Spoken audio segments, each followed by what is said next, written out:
Jasmine Monroe and Matt Standridge and Dave Chudowski will be joining us in just a moment, speaking about that Indians name change. We have an update about that. But first, update us, Matt, on the weather, because we can finally, I guess I was listening today. I guess some of us can't put away that umbrella today. Not completely yet, but just a couple raindrops right around lunchtime today. But I think by 3-4 o'clock, those quick isolated raindrops will be out of here. And then we'll be partly cloudy. I think we're going to have a great sunset tonight, and we'll be cooling off into the mid-70s. It's going to be great if you have any kind of outdoor dinner plans. Wonderful night to do it. This weekend, though, the heat turns on. We're headed towards the mid-upper 80s, maybe some low 90s. We'll be dry, mostly sunny. Also, UV index really spikes today. We haven't quite seen it this high yet. It's an 8.7, I think, which basically means you have a burn time of 15 minutes. So if you're just out in the sun without sunscreen, you can burn in about 15 minutes. So that's pretty high. This time of year, it's some of the highest. So just be on the lookout for that. Ooh, so just like I said during the show, when we can get rid of the umbrella, make sure you pack your sunscreen with you. So take that with you so that you are not burned. We'll see you in just a minute, Matt. Thank you so much. We know you got to head off to WTAM. And welcome back, Facebook. We haven't been on for a few days, but I'm glad that we are on right now. I see you. So if you're watching on Facebook, again, put your comments in on the stories that we are covering. We will get to the Indians name change in just a moment.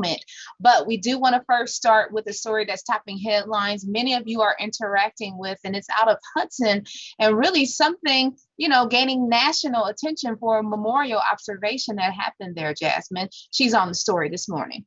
Yeah, so this story was pretty tragic to me personally, just to hear this story. Anyone who would cut someone's microphone off because they thought that what they were saying wasn't important or it didn't tie into the program of what they were doing. Now, I want to read you exactly what happened because I don't want to misspeak. It was a keynote speaker, and pretty much he's a retired Army lieutenant colonel. His name is Bernard Kempter. His mic was cut when he started talking about freed Black slaves. Now, he told us he included this story in his speech because he wanted to share the history of the Memorial Day and its origins. Now, the organizer, Cindy Shuhan, who asked the lieutenant colonel several times to remove that section of his speech, says they muted his mic because that part of the speech wasn't relevant to the program's theme in honoring the veterans. Now, the Ohio American Legion is investigating the incident, and the mayor of Hudson denounced, of course, racism and said this was a travesty. So it's just, I heard this story for the first time this morning when, we get our stories, and I didn't really know what was going on, but I've heard so many horrible stories that come out of Hudson. And this one point of time, we used to do a series called Unzipped, and I went to the Hudson area, and it's such a beautiful city. And it's just so sad to see stuff like that that's putting you in the national spotlight, because I think they have the second top school in Ohio, or even the nation. I think it's Solon and Hudson. So just to see something like that shedding a light on your community, they have to be embarrassed. It's unfortunate that this happened. I was always taught to respect the veteran. So to see someone turn a microphone off because of what you thought was the ultimate disrespect.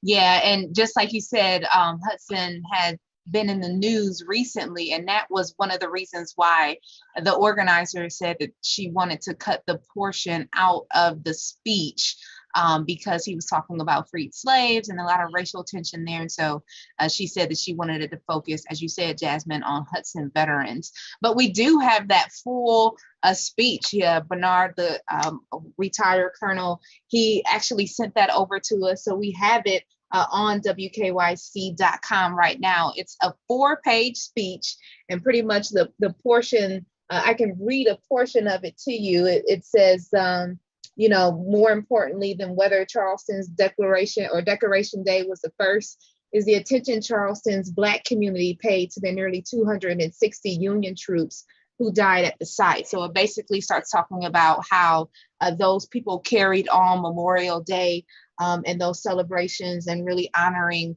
the people who died. And so he does talk a little bit about the racial tensions and things in that area. And again, the organizer, as Jasmine said, believed that, didn't want to, it was inappropriate. That's what, Will Ulick I think had it was, I said think it was inappropriate to talk about it.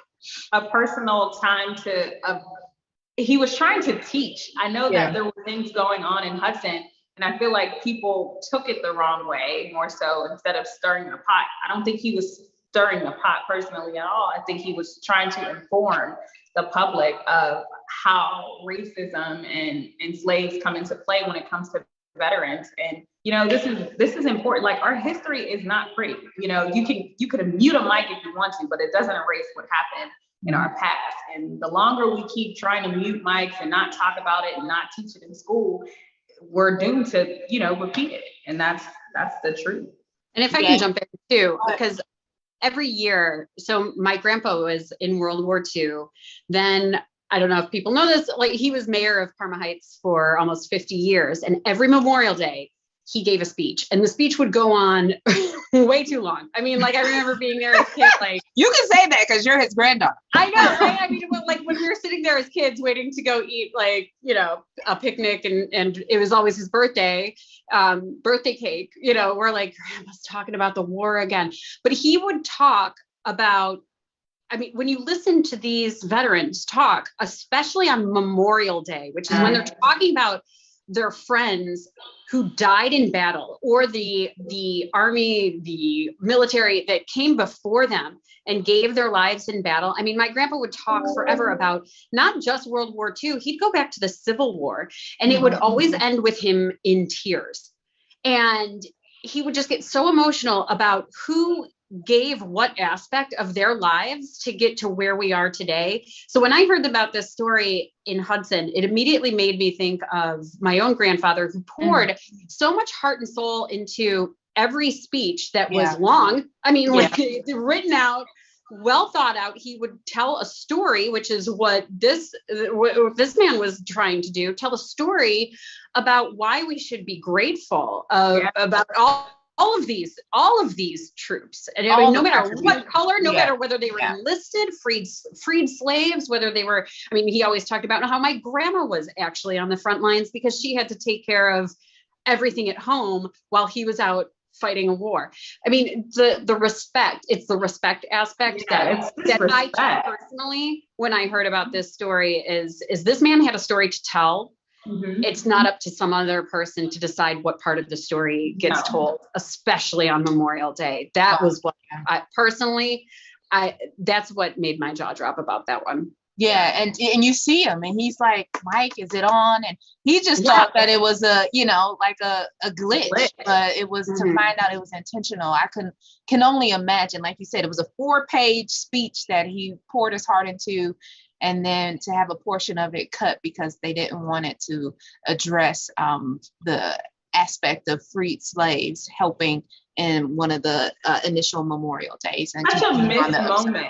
It's like times like that, I'm like, you guys missed the moment. That was the moment to listen. I have to admit, I haven't read the part of the speech that got taken out, but I mean, I don't know. I mean, if I was sitting there knowing that there was controversy in my community over something else, racial tensions about something else, just because he mentions freed slaves, I don't know. I mean, would it have sparked controversy is my question. I mean, it's kind of like, we just want to, I don't know. I can't speak for the woman, but she she just said she personally felt it was inappropriate, but everyone else clearly are very outraged about them cutting the mic of this veteran and the Hudson, as you said, Jasmine, Mayor was saying, we want to erase this, that it didn't happen. So they weren't very pleased with what happened.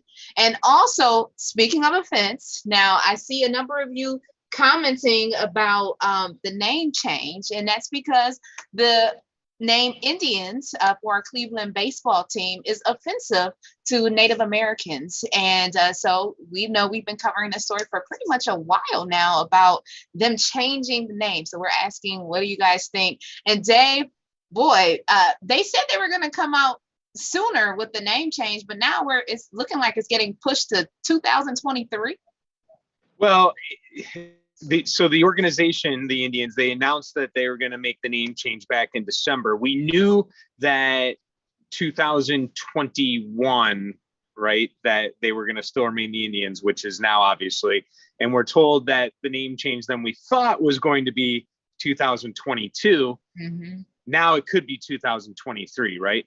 So they could stay the Indians for another year, meaning 2022, if that makes sense. But basically, I mean, they are just spending a lot of time on this, the hours that they're putting in, and they have spent over 140 hours on this, and they have talked to 40,000 fans. They really are trying to get the opinion of the entire community before they make this change. And they're putting in the time. So what we found out, what's newsworthy now, is we're just learning more this morning about the plans of the change, and that the fact that they have received hundreds of suggestions. They have received almost 1,200 entries when it comes to this name change. So you can go on WKYC.com to see a list of many of the ones out there. Obviously, they're not all going to be on there, but a lot of the more popular ones are Rockers, Municipals, Spiders, those sorts of names. But digging a little more into the story, what they're trying to do to make this decision is connect with the city of Cleveland.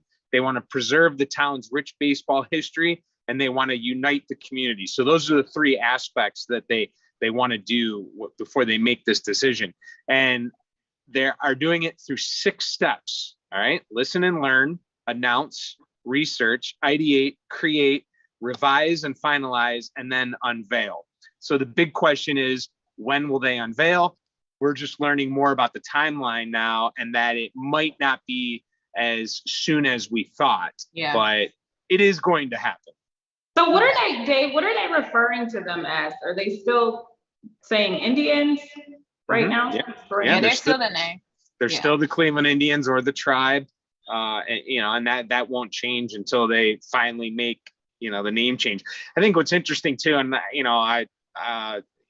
like, for example, right now, Chief Wahoo is not a logo inside Progressive Field, right? They don't have it on their uniform. It's not in it, but yet it's still on merchandise they sell. I mean, there's a lot of things that go with merchandise and trademark and such. So to answer your question, they are the Indians.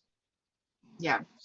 And so, but there are some people who are not choosing to call them the Indians, instead replacing it to Cleveland baseball team or something like that, to say, hey, you're saying that the name is offensive, so we're just not going to call you it right now. We don't know what we're going to call you. So it's going to be a long process. And many of you are saying they don't want the name change.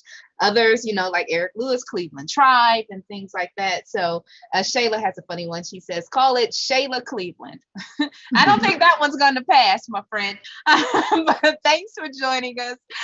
And we appreciate you, Shayla, because she is on every day, and we appreciate that.